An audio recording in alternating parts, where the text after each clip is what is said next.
আসসালামু আলাইকুম প্রিয় দর্শক, আজকে আমি আপনাদের সঙ্গে শীতের সবজি পেঁয়াজ কলি দিয়ে রুই মাছের ঝোল রেসিপি শেয়ার করব। আজকের রেসিপিটা হবে একদম আলাদা। রেসিপিটা পারফেক্টলি বানানোর জন্য থাকছে অনেক tips and tricks. By the way, আমি আরিফ, আপনারা দেখছেন আরিফ কিচেন বিডি চ্যানেল। পেঁয়াজ কলি দিয়ে রুই মাছের ঝোল বানানোর জন্য আমি এখানে 6 পিস নিয়েছি, বড় সাইজের রুই মাছের এরকম পিস। এগুলোকে এখন আমি লবণ এবং হলুদ দিয়ে মেখে নেব। সামান্য পরিমাণ দিয়ে দেবো লবণ, সামান্য পরিমাণ দিয়ে দেবো হলুদ গুঁড়া। এখানে আরও একটা জিনিস আমি ম্যারিনেট করে নেব। পেঁয়াজ কলি দিয়ে রুই মাছের ঝোলের জন্য আমি এখানে আলু নিয়েছি 3টা, মিডিয়াম সাইজের, এরকম সাইজ করে কেটে নিয়েছি। এগুলোকেও লবণ হলুদ দিয়ে মেখে নেব।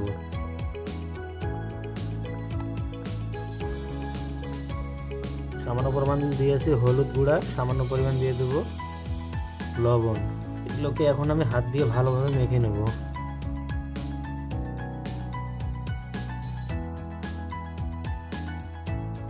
আলুগুলো মাখা হয়ে গেছে লবণ হলুদ দিয়ে, এগুলোকে এখন আমি সাইডে রেখে দেবো। এখন মাছগুলোকে ভালোভাবে হাত দিয়ে মেখে নেব।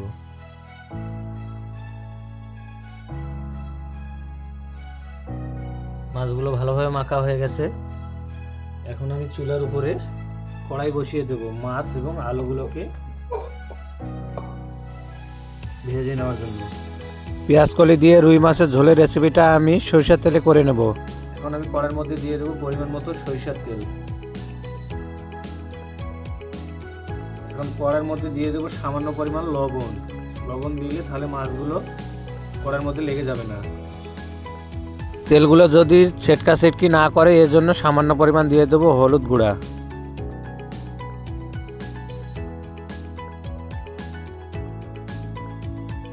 তেলগুলো গরম হয়ে গেছে। এখন আমি রুই মাছের পিসগুলোকে তেলের মধ্যে হালকা ভেজে নেব, বেশি ভাজা যাবে না।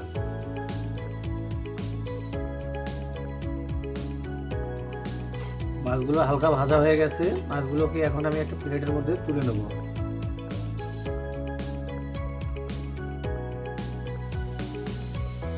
বাকিগুলোকে আমি একই প্রসেসে ভেজে নেব।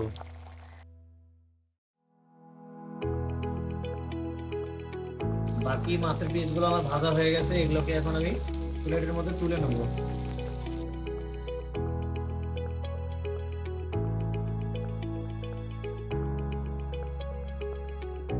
এখন আমি মাছ ভাজার তেলের মধ্যে আলুগুলোকে 60% মতো কুক করে নেব।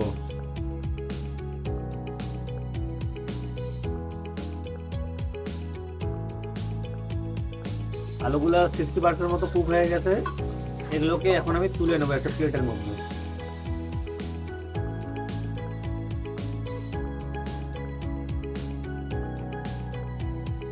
এখন আমি একই তেলের মধ্যে দিয়ে দেবো একটা ছোট সাইজের পেঁয়াজ নিয়েছি, পেঁয়াজ কুচি।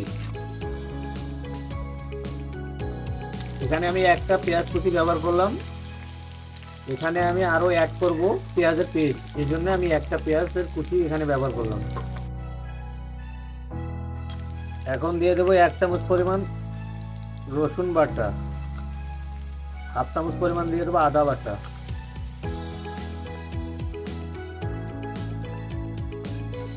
এখন আমি অ্যাড করবো এখানে পেঁয়াজের পেস্ট।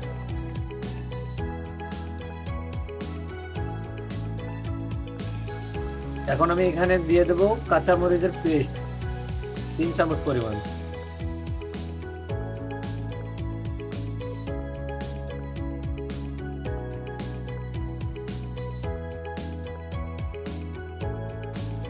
এখন দেবো হাফ চামচ পরিমাণ লবণ, হাফ চামচ পরিমাণ দিয়ে দেবো হলুদ গুঁড়া, হাফ চামচ পরিমাণ দিয়ে দেবো মরিচের গুঁড়া।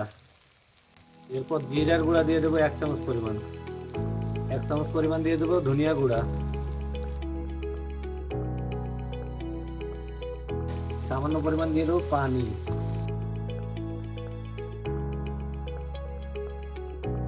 এখানে কিছু দিয়ে দেবো মটরশুঁটি।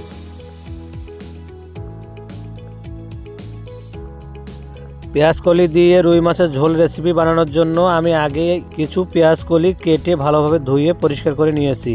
এগুলো এখন আমি কড়াইয়ের মধ্যে দিয়ে দেব।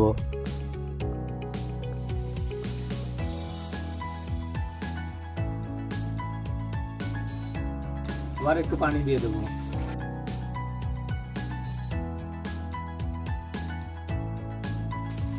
এখন আমি দিয়ে দেবো টমেটো, 2টা টমেটো এরকম সাইজ করে কেটে নিয়েছি।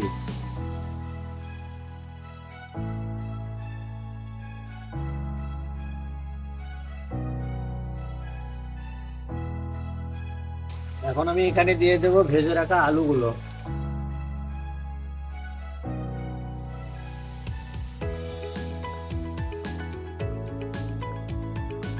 আলু, টমেটো, পেঁয়াজ কলি এবং মশলাগুলো ভালোভাবে কষানো হয়ে গেছে।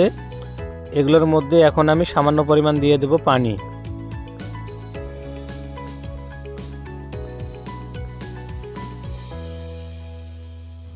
এখন আমি কড়াইয়ের মধ্যে ভেজে রাখা মাছগুলো দিয়ে দেব।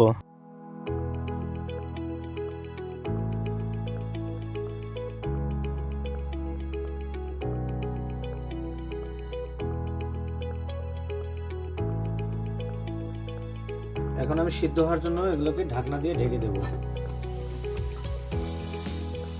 এখন আমি ঢাকনা খুলে এগুলোকে একটু নেড়ে ছেড়ে দেবো। অনেকটা ঝোল কমিয়ে গেছে, এখন আমি অ্যাড করে দেব কিছু ধনিয়া পাতা কুচি। সর্বশেষ দিয়ে দেব হাফ চামচ পরিমাণ ভাজা জিরার গুঁড়া।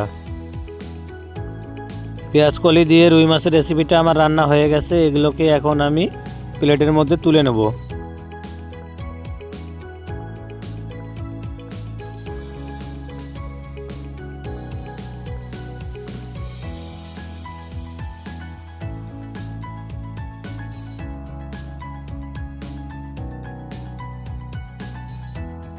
দেখুন দর্শক, আমি কত সহজে পেঁয়াজ কলি দিয়ে রুই মাছের ঝোলটা বানিয়ে ফেললাম। আপনারা চাইলে বাসা বাড়িতে খুব সহজে এইভাবে বানিয়ে দেখতে পারেন।